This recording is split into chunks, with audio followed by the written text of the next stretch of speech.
Hi, guys. Thanks for tuning in to today's episode of The Non-Typical Project. Today's episode is sponsored by Denny Dennis Sporting Goods. They're my local hometown archery shop that I've been going to for years. They've got top-of-the-line gear and even better people. So if you ever find yourself in the St. Louis, Missouri, or surrounding areas, be sure to swing on in, check them out, and tell them I sent you.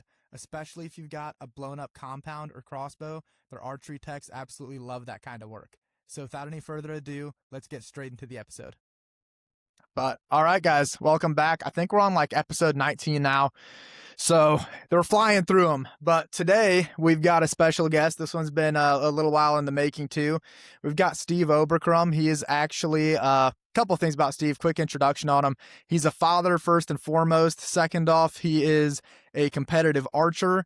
He is one heck of a bow hunter. And most importantly, and what we're going to be talking about today, he is an archery technician, actually at the title sponsor of the podcast, Denny Dennis Sporting Goods. Two Denny Dennis guys in a row. We didn't plan it that way, but that's how it's working out. And Steve, buddy, thanks for hopping on today. No problem, man. Should be fun.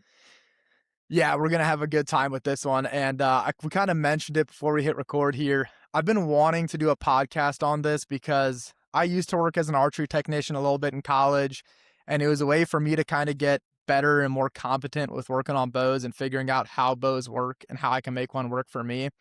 And the biggest thing I learned was what a freaking mistake it is to wait until like July or August to start trying to go to your local bow shop and get new strings or get your arrows or do whatever, because by that point, man, you kind of miss the boat on like custom string orders or, getting products in that you really wanted or whatever else.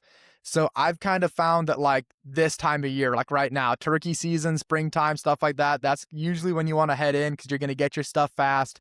You're going to get set up and you're going to have plenty of time to practice with it. So how does that work out for you? Are you usually doing the same thing, getting it done around this springtime, or when's your kind of cutoff on trying to get that sort of stuff worked on for your setup? Uh, the unfortunate thing is it doesn't stop. It's just a constant. It's a constant cycle of how can we make things just a little bit better. And anybody who shoots enough and is competent enough to know, like, if you're familiar with your own equipment, it's very easy to go down that rabbit hole, and it's hard to get lost in that rabbit hole. So it's kind of one of those things where you gotta figure out where you're at, like I would say skill level and your knowledge of your equipment, and just go from there. Yeah, I noticed that too. And actually, I think working in a pro shop makes it 10 times worse because Oh, you for see sure. all the new stuff come in or you see what's coming out really soon.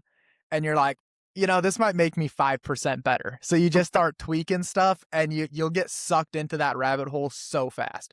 Oh, you can. And the reality of the situation is too,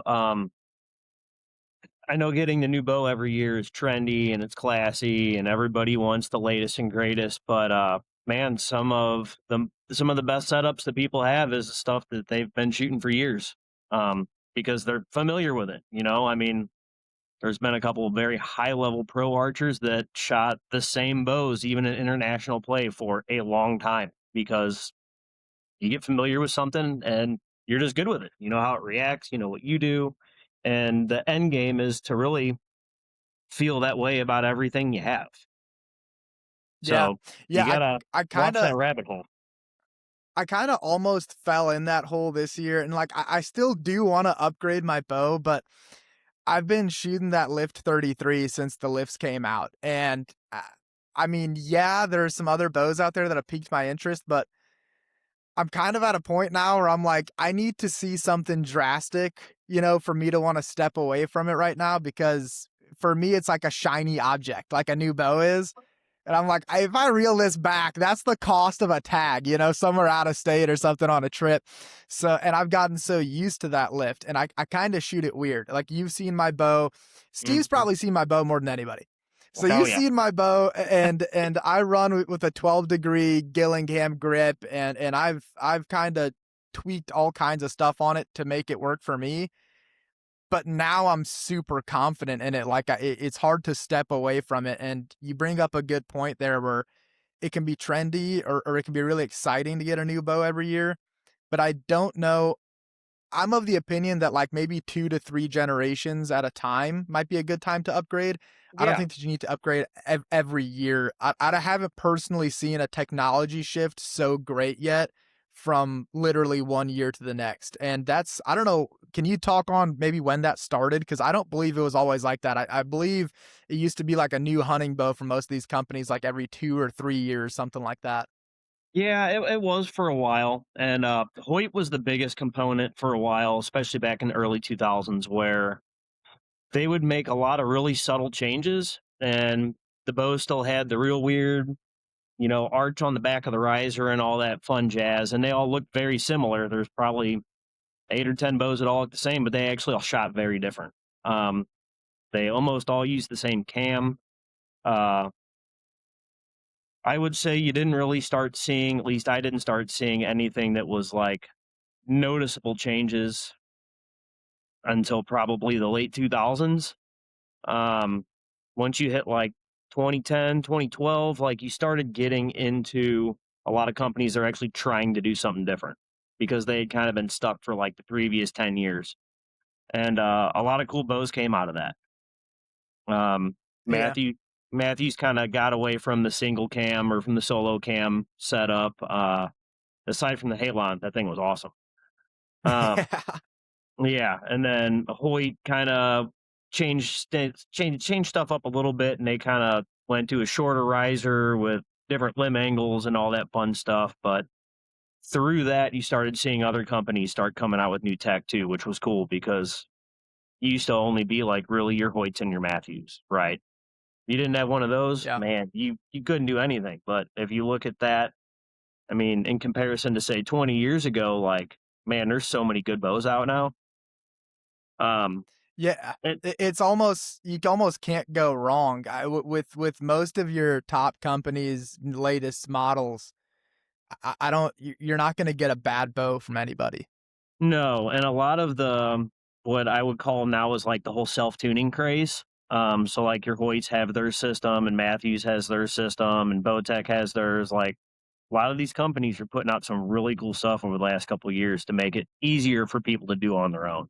And it also makes us at the shops a lot easier to mess with the bows. You're not having to remember like 14 different companies, how to get their stuff to tune. A lot of them are actually getting more and more similar is what I've noticed. And like whether it's the limb shift technologies and stuff like that, they seem to be kind of falling fairly similarly in line. They all have their own little quirks, but for the most part, you're getting to a little bit more. It feels like a little bit more of a standardized system from my end as far as like all the limb shift tech coming out and that good jazz. Yeah, and the upside to that too is like it's exciting for people and knowing that they can work on their own stuff. If you put those systems into competent hands, like people can figure out pretty quick how to dial their own equipment specifically for them, as to where in the past that was a lot harder. Yeah. Yeah, and I wanna put a bookmark on that because actually that's a perfect topic. I want to talk about it here in a minute. But real quick before I forget it, so because I we went down a rabbit hole, which is perfect. But with the whole springtime getting ready stuff, man, I do want to touch on that stuff because we're in that time of year. Where do you think most people go wrong as far as getting ready for their upcoming bow season? When do you see that kind of traffic start picking up in the bow shop where it's like, okay, these guys' stuff might have come in like a week or two, and now it's going to be 3, 4 weeks, maybe a month? Because I've run into this, and back when I was in college working at a shop, I would run into guys that are like, I'm going elk hunting, I'm leaving in August. And I'm like, brother, it's July 1st and strings are already 5 weeks out. So Yeah, you're simply not going to get this stuff. So when do you start seeing that traffic pick up? When do you see it harder to get people stuff in, and kind of what can folks try to avoid this season? usually for us it falls right around the weekend after 4th of July. Like as soon as 4th of July weekend is done, it blows up. And we've been doing a really good job of preaching to a lot of our customers about things like this that happen. And you have people last year that came in weekend after the 4th and were like, hey, we apologize, but this is kind of what it is already. It's out of our hands. And you just kind of explain it to them. And we have noticed a lot of people in the last 2 or 3 years that have actually started bringing their bows in early. Like we probably have done 20 bows already this year from people that have waited in the previous years. And people get upset when you can't give them what they want when they want it. Of course. But yeah, but I mean, as long as you're honest with people, for the most part, everybody's very understanding and they will make it a point to get in early. So I would say for us, it's definitely the weekend after the 4th. Yeah. Yeah, I noticed that too, and the thing is, like, especially for those guys that are maybe waiting on a draw tag or they don't know if they're gonna get it or not, man, it's just better safe than sorry. And the other thing that always concerned me about it was people would come in like July, August and really wanna get their stuff going and new strings on their bow and new arrows and all that stuff, and it's like, man, that to me, the other more concerning part was that doesn't give you enough time with your equipment to get that dialed in and to get it settled because your strings might stretch. Even if you get top of the line, best strings out there, they'll never stretch once you put them on. Yeah. Little things can happen in those first 100, 200 shots that you put on those strings, whether it's peep twist or anything else that can screw up a really big hunt for you early in the season that was totally avoidable. So that's something that, like, man, I used to push guys on that really heavy. Or if you get a new system and you're like, I got it sighted in, 20, 30, 40, out, at the shop or at home or whatever, I'm ready to roll. And that's not always the case. Sometimes you have to put a lot more time on that rig to see what's going to happen, once you get into 200 shots plus. Yeah, you do. And like the thing that we explain to people too is you get a lot of the older generation, the older people, and this is not a shot at old people because I'm almost 40, but they're kind of set in their ways and they're like, well, I want fresh strings for the season. And going back to probably whenever they first started, like, yeah, that was probably true because strings weren't the same quality. There really wasn't any aftermarket string makers then. So you just kind of had what you had and you just shot it until they stopped. Um, but nowadays with string tech and the material that they use nowadays, like people are floored whenever they come into the store and like, hey, you're starting to show signs of wear and you're serving your cam tracks and stuff like that. And they're like, well, I want to wait. That way I have a fresh set of strings. And then we pull one of like either mine or Luke's, or if you're there and we pull our bows out and show them. And it's like, these strings have 5 or 6,000 shots on them and they're perfectly Yeah. fine. You know what I mean? And then once you show them that and they can actually see it, they're like, "Oh, okay, well, maybe it is a little bit different," because most people aren't gonna shoot enough, to really wear a set of strings out like that. Yeah, agreed. I mean, I used to tell people if you're the guy that kind of you shoot a little bit in the summer out in the backyard or whatever, and you just kind of try to stay sharp, and then you go out and you hunt your season. I usually tell them they can get probably about 2 comfortable seasons out of their strings before they should look into changing them out. Whereas for man, guys that shoot a lot more, or you go to competitions, or you're involved in ASA, and for me, I'm using the same bow for both. My strings are shot after an ASA season and a hunting season. I mean, they're smoked. Oh, So yeah. I'm usually changing strings out at least once a year. And I did actually last year. I pushed strings through 2 ASA seasons and 2 hunting seasons, and you got And to I see saw it I firsthand saw them too. and they were rough. Yeah, rough. And by the end of it, I mean, it felt like I could not get that bow to tune and shoot right for a week straight. So it'll it'll ruin your day in a hurry if you don't stay on top of that stuff. And I mean, if you really do shoot a lot like that, I've found it very, very valuable to have a set of backup strings or something like that at home. A Mhm. bag of strings that you just don't touch, or maybe they don't have a lot of shots through them, or maybe you bought a new bow and you put fresh strings on it, custom strings right away. Keep those factory strings in there just in case something happens with your other set, and you can at least pop those on and keep shooting until you get a new set in. Something like that, just to keep yourself out of possibly a bad situation, which I'm ordering a fresh set right now myself too. So And in reality, like, stuff happens, like, people accidentally nick their string with a broadhead, or you get something like seeing people fall down hills and drag their strings across rock and it snaps a couple strands in a cable or something like that. And it happens. Like, it's life. Stuff's gonna happen. So to your point, yeah, like I keep my factory strings off of all my bows, and even as far as like tournament season, I keep extra strings in my to go box in my truck.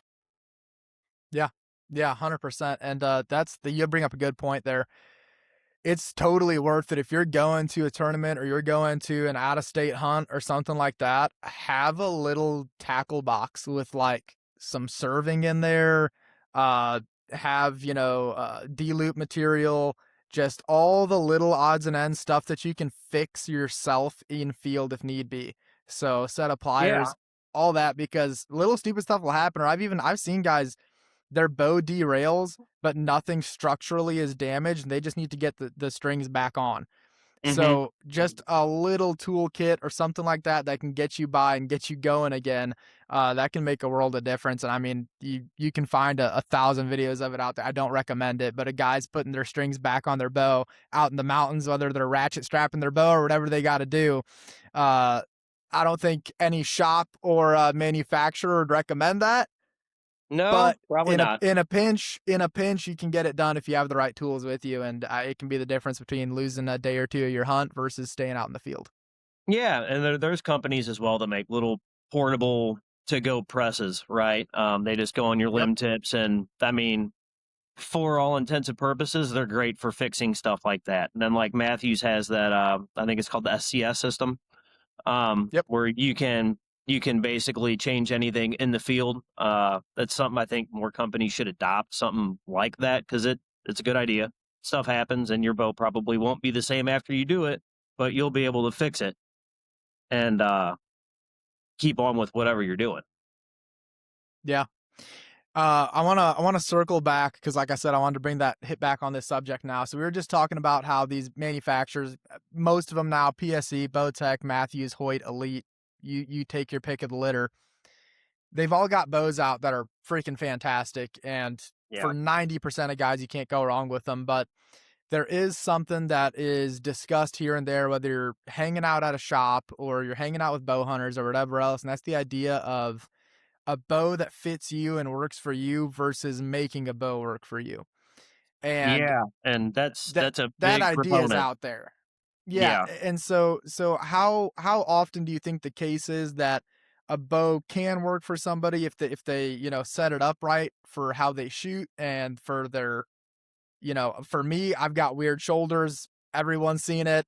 Oh I've got yeah. a super weird hold. I'm very awkward in a bow, but it works for me.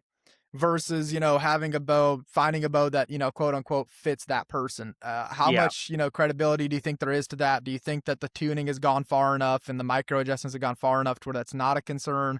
Kind of what are your thoughts on that? Um, I'm gonna say anybody can probably shoot anything if they wanted to or they had to. I went down this rabbit hole probably the last 2 years. I was shooting a lift 29 and a title, and I absolutely love both of them, and I shot them very well. But whenever I had bad days with them, they were beyond bad days.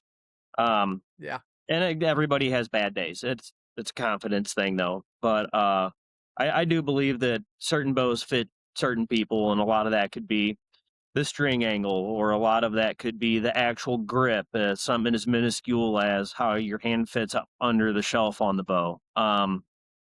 But everybody has something that will shoot good for them, and that's why, like at the store, we try to carry as much as we can. That way, we're not going to have somebody come in and say, "Here, you need to shoot this bow. Test shoot this."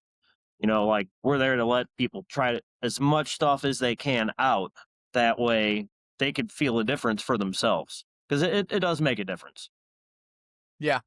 Yeah. 100%. I mean, for me, I'm at an awkward position too, where it's kind of a blessing and a curse, right? Like I being at that 31.5 inch draw length that I'm at, yeah, I get so many benefits out of it shooting, but also You're I very feel like limited. the window of bows that really feel good at that draw length is significantly less than what I'd like to have.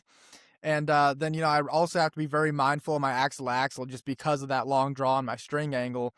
And Yeah. I've noticed something. I don't know if you've noticed it too, but I feel like we went through this cycle with, bow manufacturers. We were getting these shorter and shorter and shorter axle to axle lengths in these, Oh, that quote was unquote that was not compact bows. that was not fun. I feel like we're going the totally opposite direction now, and the bows are getting back to that 34, even 36-inch axle to axle for hunting bows.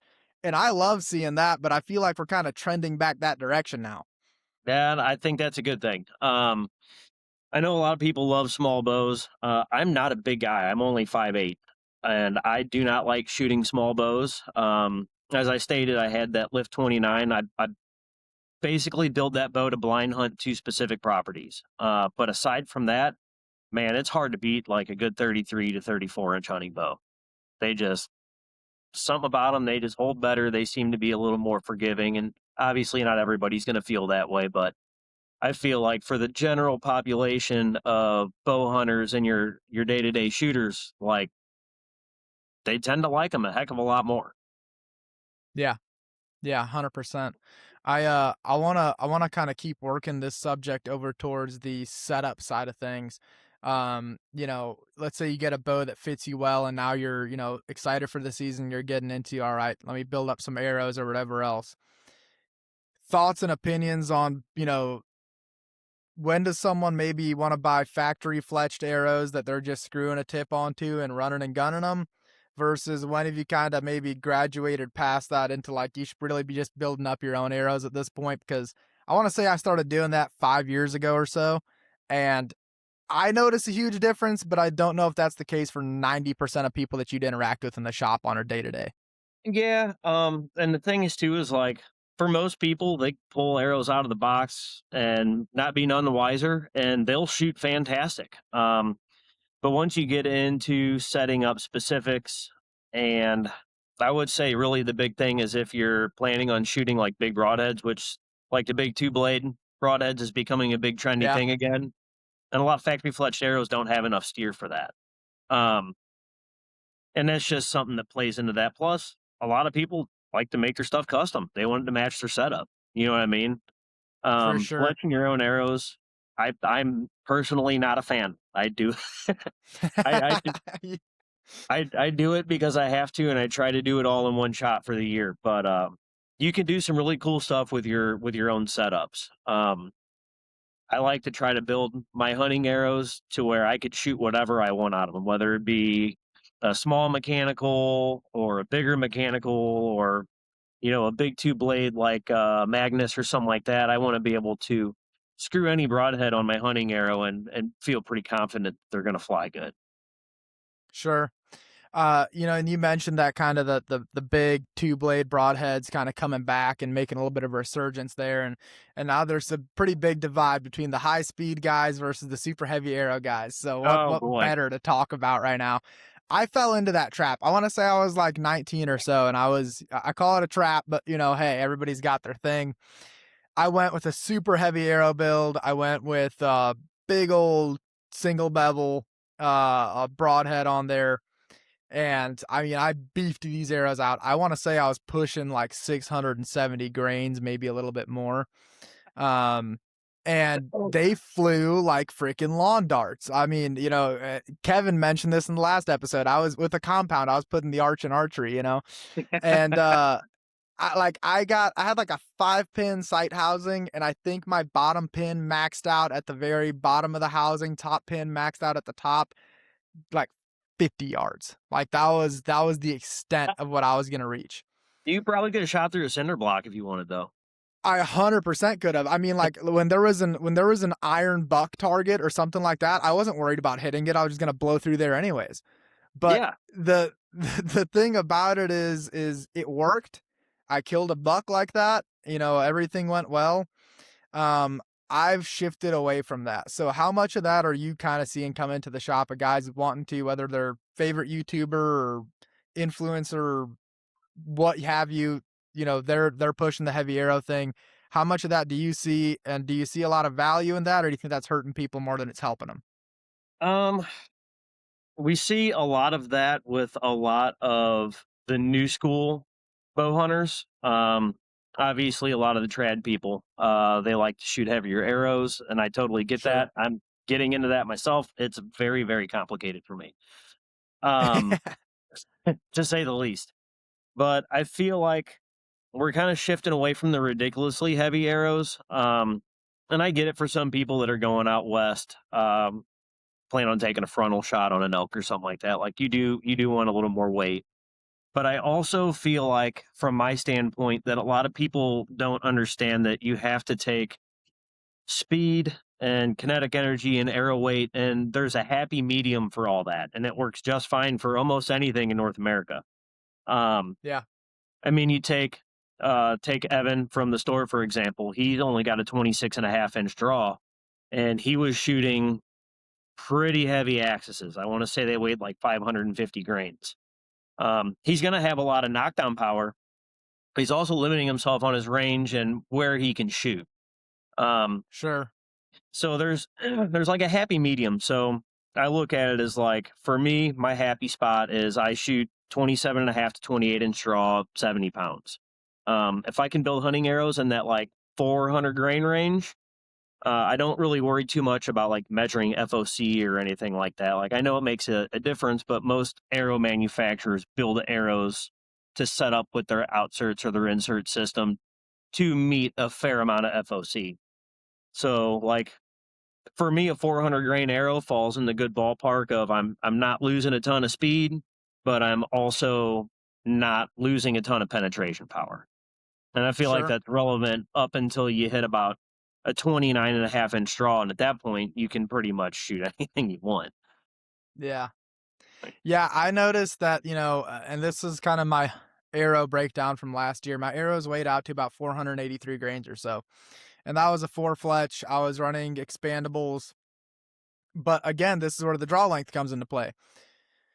31 and a half inches, 83 pounds is what I was drawing. And I can get away with a lot naturally because of that. And so, Yeah. the flip side to that is my arrows are going to tend to be on the quote unquote heavier side, but that's just because there's so much darn carbon in there Yeah. with the But, 31 and but a if, half if inch draw you, length. if you translate that to basically what I was trying to explain about like a good setup for draw length to poundage to Yep. whatever your arrow weight wants to be, like, if you take that on a scale, and I don't know what the scale is because this is all just kind of a what I feel like is going to be okay thing, but like, Yeah. you're in about the same ballpark for your arrow total arrow weight for your setup that I am. You're just at 100%. a 3 inch longer draw length. Yeah, just scaled out. And obviously the arrows you pick and all this other stuff can affect that, the GPI on the arrows you pick and everything else. But I noticed that, having played with super heavy arrows and having played with the super light end of things, I shot the most consistent and I got the most out of my setup in that happy medium at that 483 grains. I mean, I was punching 4.5 inch groups at 100 before season started this last year. Yeah, Whereas, you go too much in either direction and you're kind of opening yourself up to some vulnerabilities there inside of your setup. and So that's it can kind of what also I noticed. create some tuning problems too. And Yeah. you might shoot like you might shoot your field points really well, but then again, this is going back to what you were talking about earlier. You pull your bow out after not shooting it for a couple months before bow season, and you screw a big old fixed blade broadhead on there, and you shoot it, and you're like, "Wow, I'm hitting 5 inches low left at 20 yards. What's going on?" Yeah. Yeah. And I've been there. I've been in that exact position. I But think we all have. you did something interesting this last year that I kind of made a note of it in the back of my head to ask you about it sometime. Uh, Last season you were running some expandables, but you also were keeping like I believe it was two fixed blades in your quiver, Yeah, and yeah, you were keeping them there in case you were ever in a situation or ever in an area where you felt that you might have a lot of cover or maybe a lot of little twigs in the area that you might not see, and just giving yourself the best chance of connecting with where you were aiming. yeah. Explain that a little bit and also get into how you got to a point where you were confident that your broadheads were going to fly next to your expandables and that everything was going to stay kind of in tune and everything was going to be all right in the hunt. So basically, that kind of just stemmed from kind of like you. I like hunting bottoms. I like hunting thick stuff. But you get to a certain point where you're going to see a bunch of deer, but you're not going to be able to shoot them. And Yeah. the whole first half of last season, I had those problems, and it plagued me, and it bit me a couple times really hard. And I just kind of had this weird thought. I'm like, man, watch too many deer walk by, and the tree stand talk gets in your head, and I'm like, Oh yeah. I wonder if I had a solid fixed blade, like a good one piece fixed blade in my quiver, what that would do. So I started toying around with a couple different ones. I shot the VPAs, I shot the Exoduses, which for anybody curious about the Exoduses, those are probably some of the best flying fixed blades on the market. They're incredible. Um, I shot some of the Muzzies, and what I found was most of them hit relatively close to my my mechanical broadheads, and it took very little, I would say, quote unquote broadhead tuning to get it done. And I had my setup dialed to the point where I ended up shooting Muzzies because I found an entire box of them that I had from before. So I'm like, if I have them, I might as well shoot them, right? Yeah. But they, or I'm sorry, they weren't Muzzies. They were the Montecs, the Montec Oh G5s. yeah.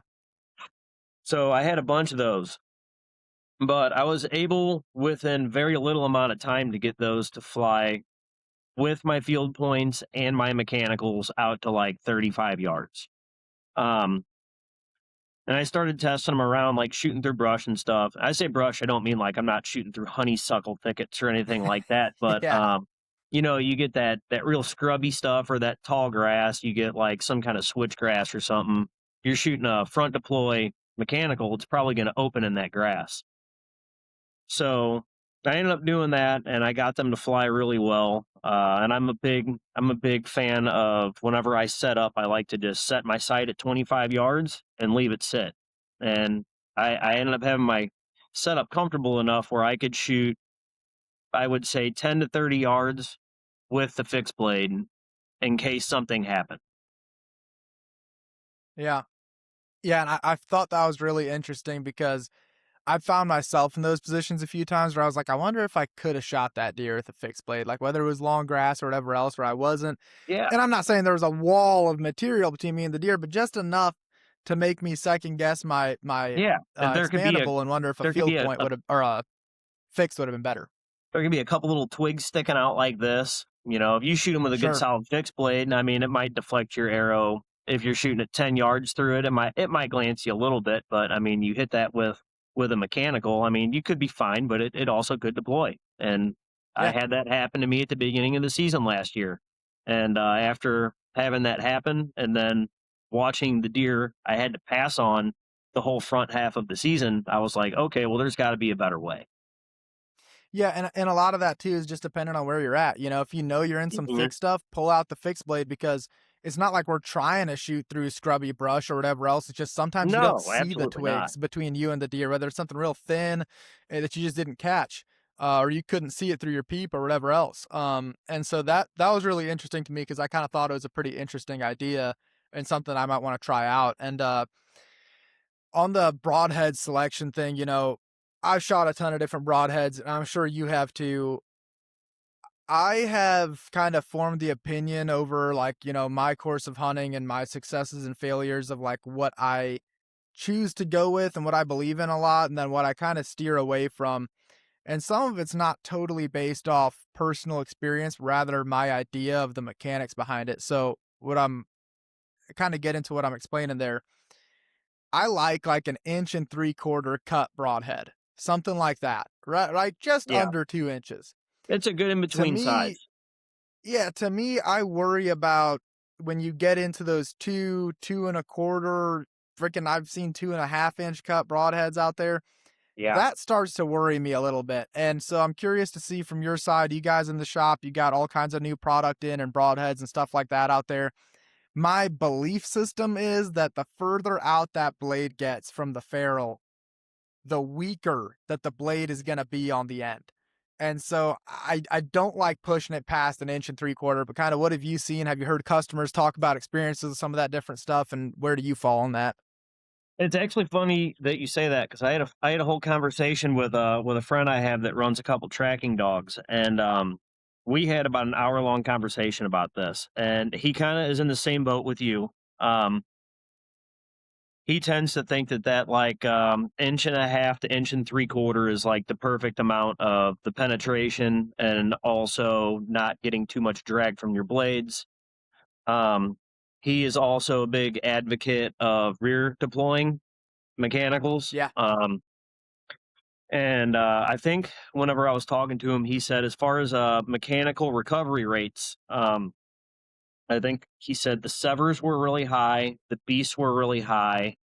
Believe it or not, the mega meets he said were really high. He said Oh he didn't yeah. see a lot of passers, but he saw a lot of golf ball size holes punched in deer.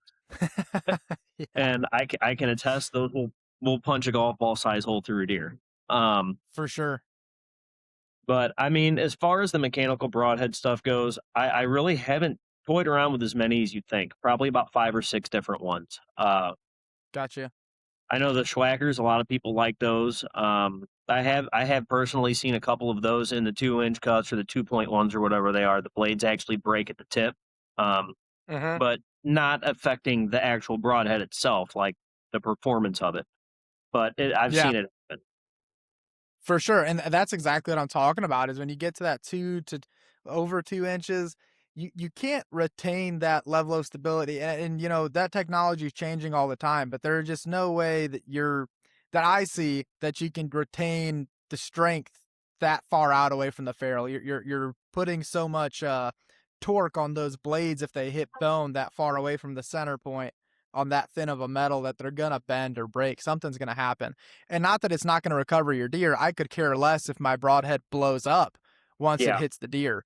To me, expandables, and I'll actually let you talk about this a little bit too, because I'm sure this gets brought up by customers, but because it got brought up to me before. But to me, an expandable broadhead, once that thing, even a fixed blade, and I'm probably going to be the oddball out on that category where people are going to disagree with me all day long, and that's fine.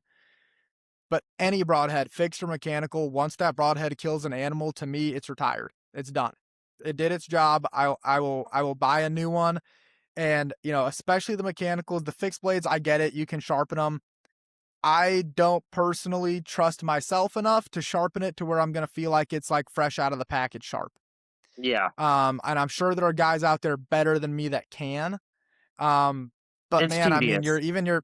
even your expensive broadheads, you know, let's say they're $30 a pop, $40 a pop. If I shoot an animal with it, okay, I spent $40 to kill that animal and I'll replace it. You know, like It's almost that's the kind of same where as I shooting. stand on it. It's almost the same as shooting TSSs at a turkey. About Yeah, 30 bucks a shot. exactly. Yeah, yeah, Um, exactly. I would say that would depend on the broadhead. Like going back to the Montex, like I found with those generally, it doesn't take a lot to bend the ferrule on a Montec. And it's no shot to them because they do fly good and they shoot good and they do their job. Um, but as far as like the mechanical broadheads go, the only ones I've really shot and done really well with have all been titanium ferrule. Mhm. So I will literally just swap the blades. But I think a couple of years ago, I had one sever that I had for 2 years that I shot 4 deer with, and the original blades, like they stayed sharp as could be. I could shave my arm with them, Wow. and I know that's a random luck of stroke.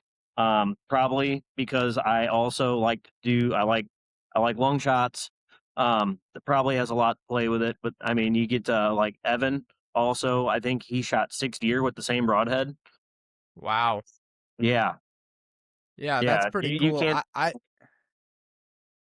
I haven't tried it, but that's just because I'm like, man, like to me, I just see them as disposable. I just see broadheads as disposable. I'm like, that thing got shot, throw it, pitch it. But I have like a drawer full of broadheads, you know, in my office here. I just have a drawer full of them. And once they shot, even if I miss the deer and I hit mud, I'm like, I don't trust you anymore. And I toss them, you know, it's not, and maybe I'm wasting a ton of money or whatever else, and that's fine. But to me, it's like, man, I want something fresh out of the package every time I take a shot on a deer. I just, you know, Yeah, probably and I being a don't little bit too paranoid, but I don't blame you. That's totally understandable. And as far to like I told you, I had shot multiple deer with the same sever. And that all goes back to the titanium ferrule on the broadheads. Like they don't bend. If you do nick the tip, it's not enough to affect it. But that being said, 9 times out of 10, the blades get changed anytime they go through an animal.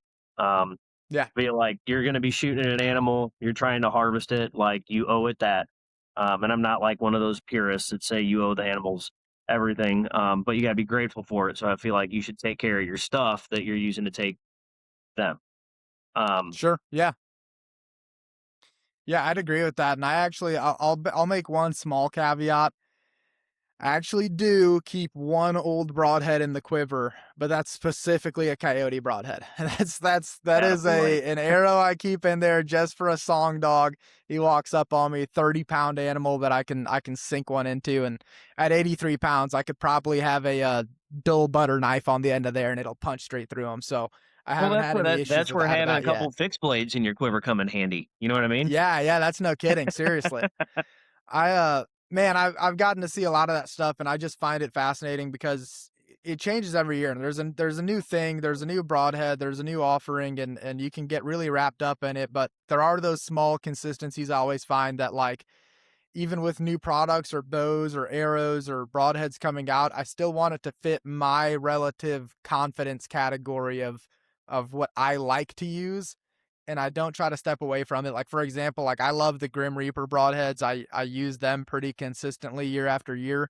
But I don't use the whitetail specials, not because they're bad broadheads. They're too big. Yeah. I don't personally trust that size of blade, and instead I'll opt for something like the mini mags or something like that. And I tend to favor stuff that just fits my profile for what I like to run. And again, fantastic broadheads. I've personally never had a bad experience with them. And key to the name, I've watched every single deer drop that I've ever shot with one. So they're good in my book, man. And I'm in the same boat with you with the severs. Like I've been shooting them. I actually had a friend go on a elk hunt with a couple people from Easton before they came out with them, and he brought back a whole big sample crate full of them and gave me a couple. And I've never had one fail. They're phenomenal. They're made well. Until anything happens, that's probably going to be what I shoot. I have faith in them, and they do fly like absolute darts, even at long distance. But That's awesome, man. this goes back to the same thing with the bows, and that's just having confidence in what you have. Yeah. Yeah, agreed. And you have to try stuff out and fail with it to figure out what you're confident in too. That's another big thing You about, do. dude, you can watch YouTube videos and you can listen to podcasts just like this one all day long if you want to, and listen to what I have to say or Steve or any other guest and form opinions. But until you try that stuff out yourself, don't take my word or anyone else's for it. Just you got to try stuff because that's the only way you're gonna figure out what works for you.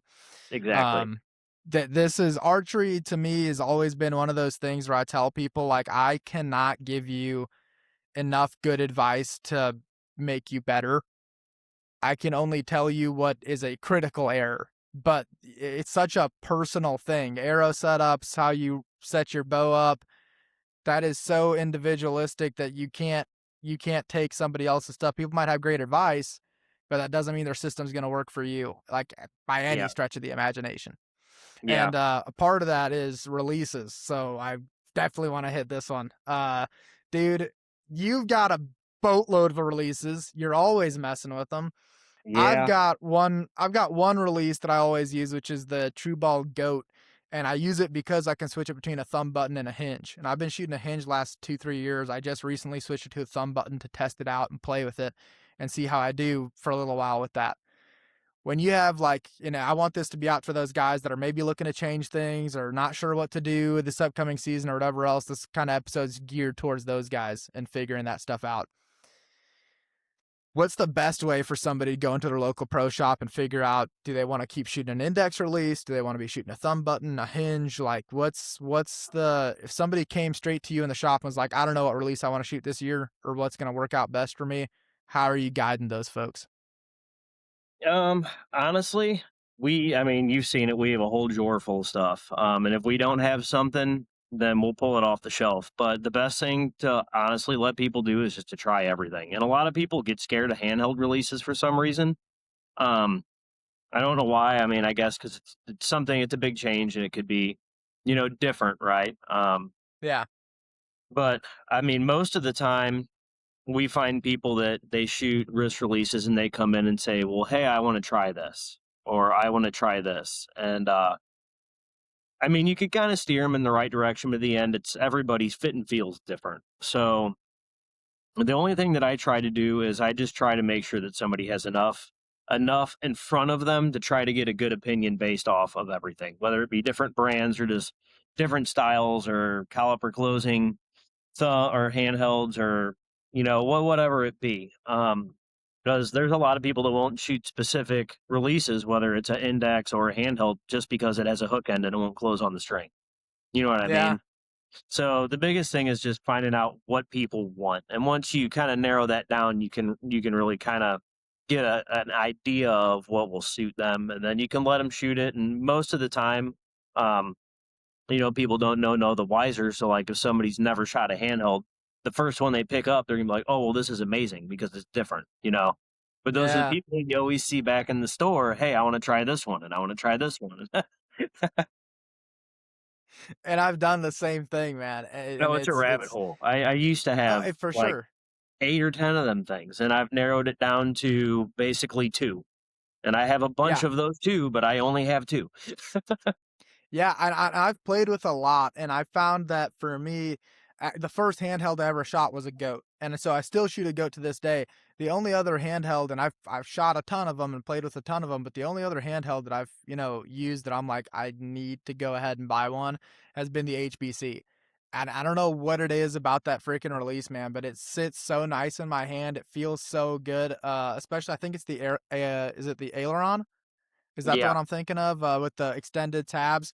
Dude, that thing is a dream because I've got these big mitts for hands, and it just it sits right, and I've never felt uncomfortable in it. Because for me, the biggest issue with a handheld is if they're too thin, and the Goat Yeah. and the HBC are the opposite of that, and so they've been huge for me. Those are the two releases that I've personally liked to shoot. Now, back before I started shooting handheld, I was shooting a Spot Hog Wise Guy, and Hey, I'd I had one recommend of that those. release.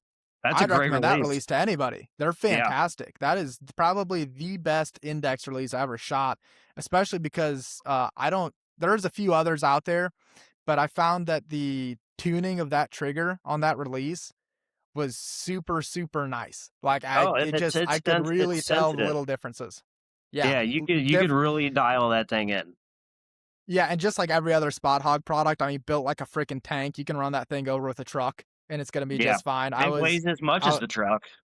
yeah. So, yeah, imagine this. This was back, gosh, I was probably 19, 20, and I was shooting a Halon 6 with a Spot Hog grinder on it, and then that Spot Hog Wise Guy. Dude, I mean, I was leaving track marks through the woods, like my boots were sinking deeper. Everything was so freaking heavy, Hey, but the but I stuff mean, never broke.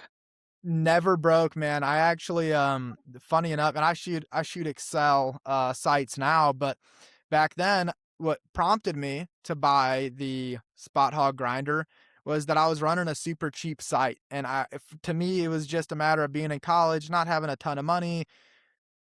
I want to get by, and I'm like, dude, I always wanted a Matthews Halon, so I went and found one, and I spent $600 to buy a Matthews Halon, and then I went out and I bought all the cheapest accessories I could, the cheapest Yeah. rest, the cheapest sight, all that stuff.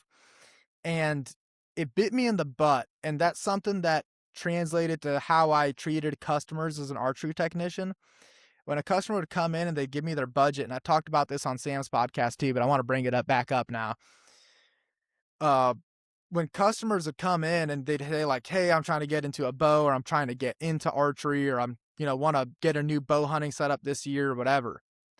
I always, always, always would guide those folks to maybe getting a little bit cheaper of a bow than what they were looking for, but getting bulletproof accessories for it, because Yeah. those sights, those rests, those stabilizers, all that stuff, when you decide you want the latest and greatest flagship bow, you can take all that great stuff and put it right on that flagship. But if you go buy a flagship bow and you put a whisker biscuit on it and you put a really cheap sight on there that's all plastic housing or whatever, that's, It's is gonna going to shoot like a cheap bow. it's gonna shoot like a cheap bow, and it's gonna bite you in the butt because you have to turn around and buy new accessories for it anyways. A cheap sight cost me what probably to this day would still be the biggest buck of my life with a compound bow, like for sure. Yeah. Probably Well, probably the and biggest buck of my life. Period. and to roll on with that too, there's a lot of archery companies that are making that easier nowadays too. So you're seeing a lot more mid-level bows that are popping up around the $700-800 range that are Yep. top notch bows. Like the Consequence series from Darton. We Yep. have pumped out an absolute ton of those things and have had zero negative feedback from them. PSE just re-released, or they released the Force this year. I think that one comes in about 750 or 775. But again, it's another very solid entry level bow, which That's lets awesome. people still get the good accessories, along with getting maybe not a flagship, but something of pretty similar quality with maybe just a few less features. Yeah, and I mean I get it too because there's guys that'll come in and they're like, man, I'm mentally prepared to come in here and drop $1,800 on the latest and greatest flagship from the top tier name, but you know, if that only leaves 400 Yeah. bucks for accessories, man, we got to redo some math here because I don't want to send you out of this shop with the best bow ever and it's got the nicest looking riser and blah blah blah and it's got all the colors and all the, stuff that you want it to have, but it's going to do you a disservice in the moment. That's just the situation you want to avoid there. So, with that being said, how do you gear guys up? Like if you were taking somebody that they're coming in, they want to buy their first hunting bow or whatever, um, what kind of stuff are you generally pushing them towards? Are you pushing them towards like the newest Hamsky R7 or are you pushing them into a hybrid Hunter Pro? How do you kind of tier out their equipment or what do you put the most emphasis on? If you were to pick like those few things that this is what we're going to splurge on, what are those things for you? Man, well, the first thing is most people already have in their mind what they want. Because Yeah, nowadays with the internet and everything being available and watching reviews online, everybody pretty much comes in knowing exactly what they're looking for. But for the people that don't, it all depends. Like if they say I have a budget, and we'll work with people on stuff. Like you've seen it. People yeah, come in and say, "Hey, this is what I have. We'll do this." But as long as I would say as long as stuff as far as for people tuning or them tuning themselves or setting up bows like a very, very solid bulletproof rest will go a long way. And I feel like that's probably the most important accessory. Um, agreed. I would say piggybacked on that is the sight. Um, any quiver will work. Um, Yep, any stabilizer you can make work. You know what I mean? Like, yep, but the big thing is the rest. Let's face it, some of these new rests they're very very nice and they're very easy to use, but it's also not hard to drop $400 after tax on a rest. Um, yep.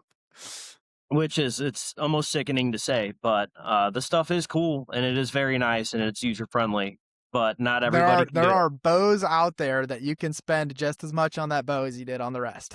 Yeah. That's for sure. As far as when you go to the two different tiers of things, Mm-hmm. you can 100% get into that. Yeah. Where do you put? How much importance do you put on their arrows? Like which arrows they're picking? Do average Man, hunter, the average bow hunter? I would say it really all depends on what they want to do and what they're hunting with. I would say like the average whitetail hunter. And we sell a ton of Axuses. They're Yeah, popular. They're tough. Our number one seller is probably the Rip TKO. It's a really good all around arrow. They're tough as yep. nails. They're not crazy heavy. They're not crazy light. We tend to try to push people into something like that, and then the question always gets brought up. Well, they're a little expensive. But then you kind of explain to them like, hey, we guarantee you these are going to be tougher than say this, and I'm not going to name any names of any other arrows, but like But if you know, there you know. yeah, and there's some companies out there that make some very affordable hunting arrows. Sure. But the problem is a lot of times, and there's exceptions. Like the Gold Hunter or the Gold Tip, the Hunter XTs. Like, I'm pretty sure you could shoot those things at a tank and they'd be fine. You know what I Yeah, mean? But man, most of the time you start getting to cheaper arrows, you start sacrificing like a lot of the resilience of the arrow. So you agreed. might have that one shot that goes through your target and it hits a tree root or something. Well, if you're shooting a little bit better, like I'm not going to say a high end arrow, but if you shoot something that's around the middle of the pack, like that arrow is probably going to be fine. But once you start shooting the cheaper stuff, it's generally lighter, it's a cheaper carbon, and people realize really quick that those little misses can get very expensive. And in the long run, you end up spending more than just getting a decent dozen arrows out the gate. Yeah, and I can speak to that personally because Luke Luke was generous enough to let me shoot his trad bow, and I confidently sent a victory straight into a tree, and that arrow was perfectly fine at the end of it. So Yeah. there's something to be said for a quality arrow and being able to retain that arrow over time. And I mean, man, I don't know. What do you think what do you think a good number of arrows is for somebody? I used to be a guy, I'd buy just a half dozen and I'd just call it good for the year. I'm now at the point where I probably buy about 2 dozen shafts before the beginning of every hunting season, or I want to have at least 2 dozen shafts. Granted, I'm hunting and shooting my bow exorbitantly more than most people, but Yeah. what would you prefer if you're gonna set somebody up and you're like, I want this to be perfect for you? How many arrows are you typically sending a guy out with?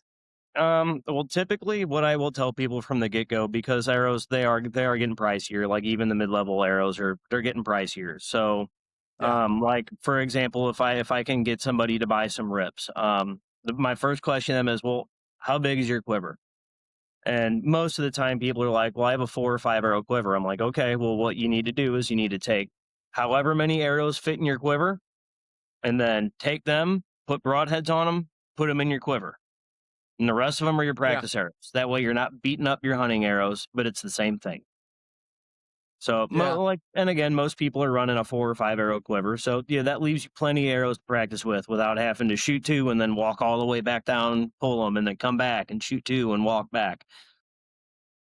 How important do you think it is for guys when they buy their arrows to go ahead and number all of them? Is that still something you think is super important, or do you think arrows have come far enough to where it's not as big of a deal?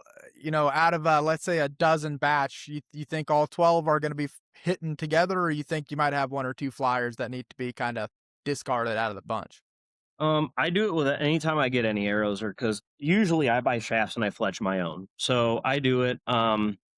There's a couple arrow companies that they mark spines on their arrows. I know Victory does it on theirs. I'm pretty sure that Easton just started doing it on a couple of theirs.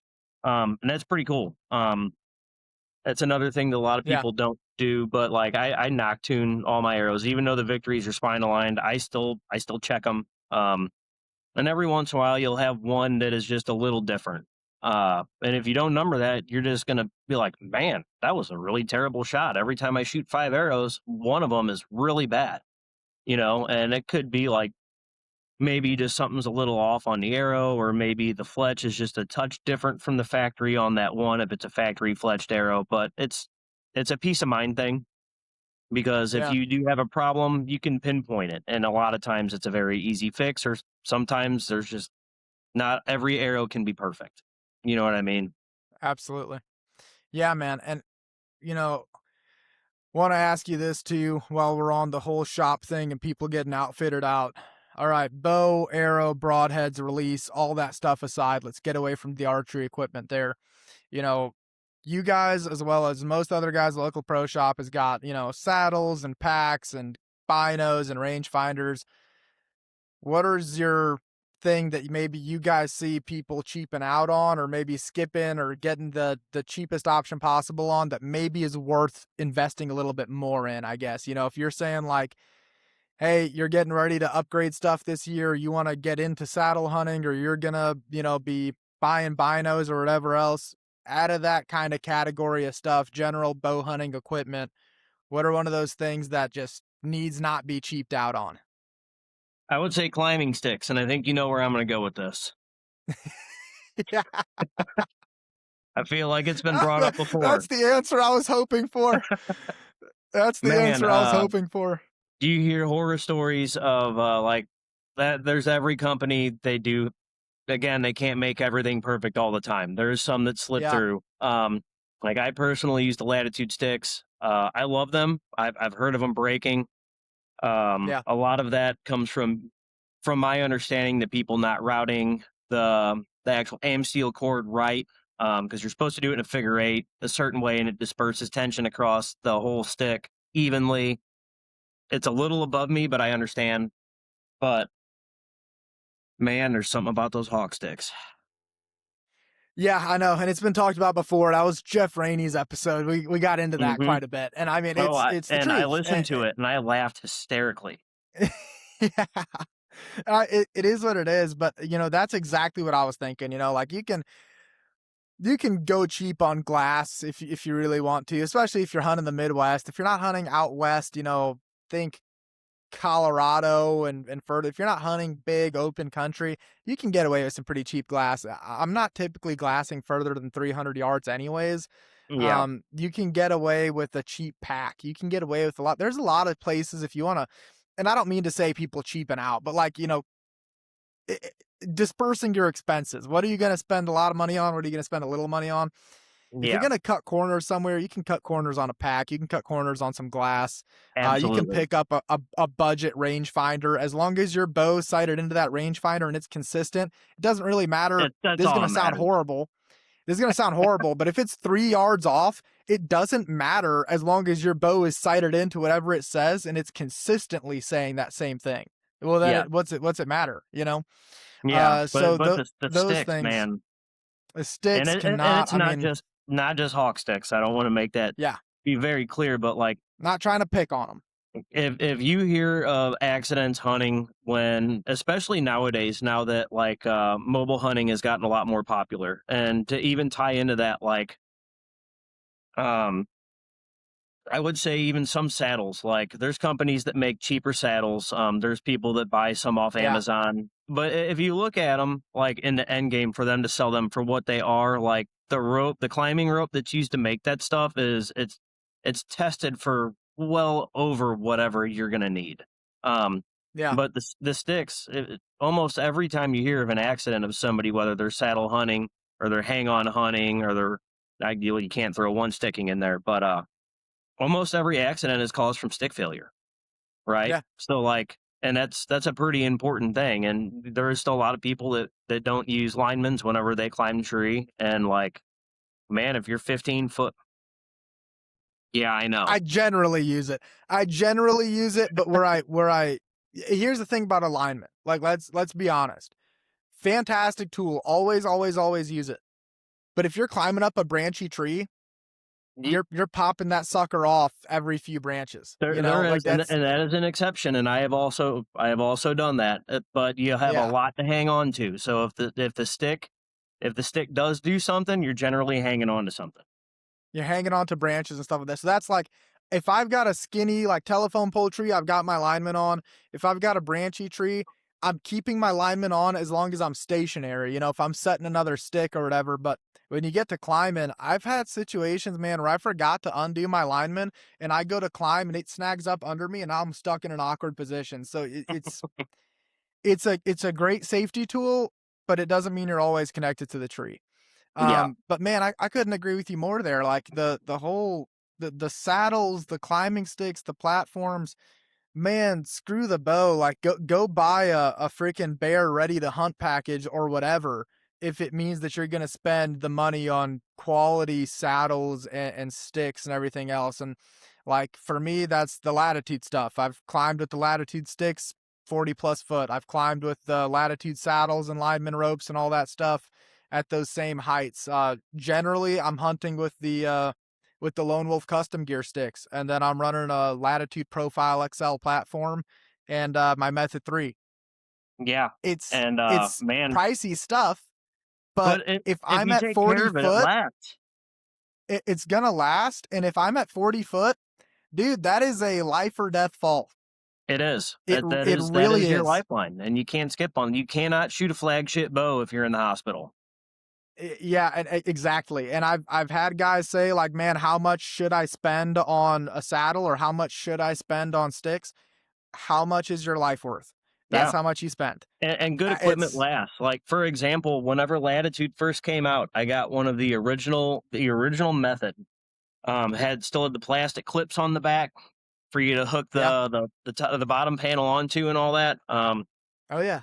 I have probably put more hours in that than I have any chair or any seat of a vehicle. Like for years and years and years and years, I abused that thing, but I took care of it. I inspect it all the time to make sure everything's fine, and I still have that thing.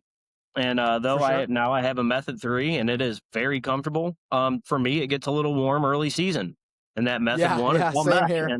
and I still rock the hell out of that thing, and I love it, and it's very comfortable.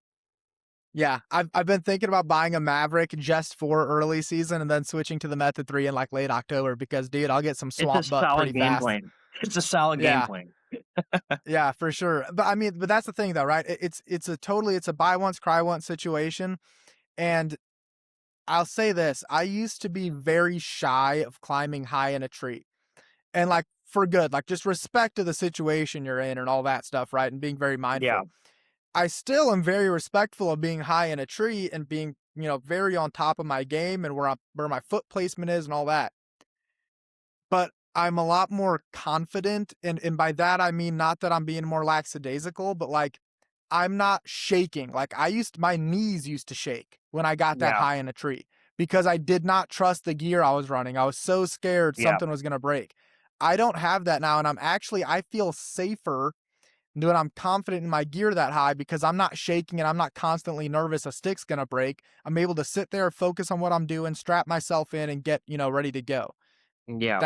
That makes a huge difference. So I love the way you answered that, man. That's exactly what I was thinking, and I'm glad you said it. Like the only other thing outside of sticks and climbing gear for me would be like back to the archery side of things.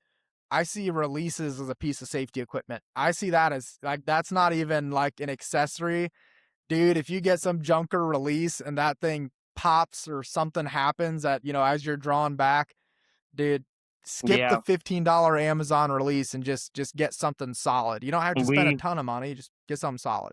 we had a guy about 3 years ago, who was a regular at the store, and I'm not gonna name the release that he bought, but it was a pretty cheap one, and, Yeah. we actually very strongly urged him not to do it. He bought it anyways, and he came back in 3 days later with a scar from here to here because Oh gosh. at full draw, the hook broke, and when the hook broke, it ripped down the side of his face, and he had to get, like, 18 stitches in the side of his cheek. I know it, dude. I know it. So, do not skimp. Like, you don't have No, to go no. out and spend a ton of money, but it's your last it's also the most in my mind, it's the most important thing between you and everything else as far as your equipment goes, because that is the final thing that you're using before your shot. Yeah. Yeah, and I mean, this sounds extreme, but like, let's think about it. Let's say you're at a local archery shoot in the park or something like that, or whatever, and that release breaks like that while you're drawing a bow back. Let's say your bow's angled up. Where'd that arrow just go, man? Yeah, it can get Yeah, dangerous. it's dangerous. And then again, how much did the nicer release cost, and how much did the stitches cost? Exactly. Let's think Everything about it here. balances out eventually. It all balances out. I can buy a 4 pack of sticks for $100. Okay, well nothing's gonna make you walk again if you break your freaking back falling out of a tree, dude. I'll tell you like one story here, and I'm not gonna name the names or anything like that, but it was a gentleman I knew very well. Uh, his uncle passed away, and he fell like I think the stand was at like 12 feet. It was like 12 to 15 feet. It was a low hung stand, but it broke. Something happened there. He fell out of it backwards. Maybe he wasn't wearing a safety harness, whatever the case was. And he fell and I believe he broke his neck on the way down. Oof, that's unfortunate. But that's to emphasize, man, that you don't need to be, people think it's ridiculous that I climbed to 35 or 40 foot in a tree or wherever. But you don't need to be that high for it to be catastrophic. Like you can't play around with that sort of thing. That's a very worthy investment. If you're planning on getting up off the ground and you're gonna climb a tree, have the right stuff. Just Yeah, just that little bit of extra money, dude, that could be the difference between having the hunt of your life versus ending up in the hospital. And that's just not it's just not worth it. I learned that it's lesson the not. hard way. I had a stick fall out from under me before. It's just it was dumb, and I that's a mistake I won't ever make again. But if you can learn that lesson from hearing it from folks instead of doing it, Yeah, and please and do. I Me and I me and and I Steve have use tried that it pitch. all. I use that pitch too on people when they're like, "Well, what do you really gain from this stick to this stick?" And you tell them, like, "Hey, this stick's probably going to be a little safer." And they go, "Safer to who?" And the first question I always have is, "Do you have a family?" And they usually say, "Yeah, I'm Yeah, married. I have a couple kids." I'm like, "It's important to them." yeah, Like yeah, hunting is your hobby. A lot of people like to say that hunting's their life, but in the end game, everybody gets older and responsibilities, and all that fun stuff. But man, whenever you have people to take care of and people that rely on you at home, like you have to be as safe as you possibly can. Absolutely. Absolutely. No, man, that's right on the freaking money, man. Dude, we've just about covered it all. We need to get on and talk about some hunting sometime soon because we're in the middle of turkey season here and things are heating up. So we're gonna have to Oh get on yeah. and talk about that and talk about some ASA, man. But we've already cleared an hour, and I can't think of a better way to end it than that. I mean, we've hit on all the gear, guys. If you're listening, get out to your local pro shop, get to know those guys, get to know those folks. If you're in the St. Louis area, check out Denny Dennis. All these guys are going to take care of you, and take some of what we said into consideration. Ultimately, make the decisions that are right for you. But safety equipment number one. Releases on the archery side of thing, anything that's going to affect potentially your safety or someone else's, that's the first thing. And everything after that, man, just quality gear and investing in the right places. That is, man, I can't think of a better way to phrase all that stuff for somebody that's trying to get ready for this upcoming hunting season. So, Steve, Yeah. buddy, thanks for coming on, man. You're welcome, man. Thanks. It was a pleasure. Absolutely. And thank you guys for listening. We're going to catch you guys on the next one. I hope you guys enjoyed today's episode of the Non-Typical Project. If you're interested in our special guest, their information, as well as my information and our sponsors' links, are all going to be down in the description below. If you guys could, be sure to leave a positive review for the podcast as it helps me out a ton. If you got any questions or anything that caught your eye during this podcast, you can leave a comment down below and I'll be sure to get back to you as quick as possible. Thanks for tuning in, and I'll catch you guys next week.